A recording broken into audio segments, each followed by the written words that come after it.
大家好，歡迎大家睇我哋素顏人頻道嘅短片。好啦，睇完片之後啦，如果覺得我哋段片幫大家嘅話，記得訂閱我哋頻道、like、subscribe 同埋 share 啦。大家好啊，嗱，今次簡題題目係咩嚟嘅呢？就係一個有關 search 啦、更新啦，同埋就係一個恒等式 identity 嘅一個應用同埋化簡啦咁講啦。嗱，X 係開方17加開方5啦，Y 就開方17減開方5嘅。問啲咩呢？ x 減 y 括二次方加4乘 x 乘 y 究竟係幾多呢？嗱，首先嚟講我哋揾到 x 減 y 呢個數先。咁其實就係開方17啦，加開方括住佢，減開方17減開方啦，都要括住佢。點解呢？我要穩陣啊嘛。大家記住一樣嘢啫，就係計數嘅時候千祈唔好跳步啦。然後點樣呢？開方17加開方5啦，負整得負減開方17，減有負數就係加啦，加開方5啦。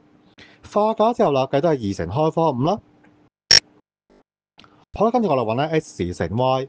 嗱，實呢個就開方17加開方括住佢啦，再乘開方17減開方括住佢嘅，計到啲乜嘢啊？a 加 b 乘 a 減 b， 即係 a 嘅二次方減 b 嘅二次方啦。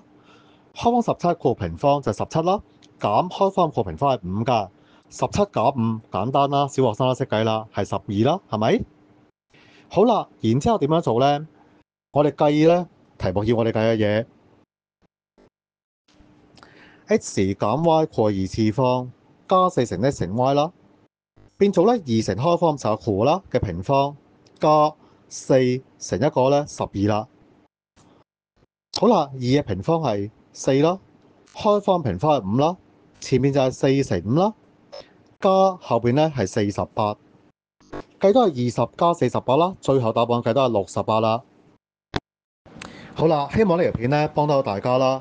咁大家記得share 俾身邊嘅朋友啦，叫埋一齊睇啦。多謝大家嘅時間，下次再見，拜拜。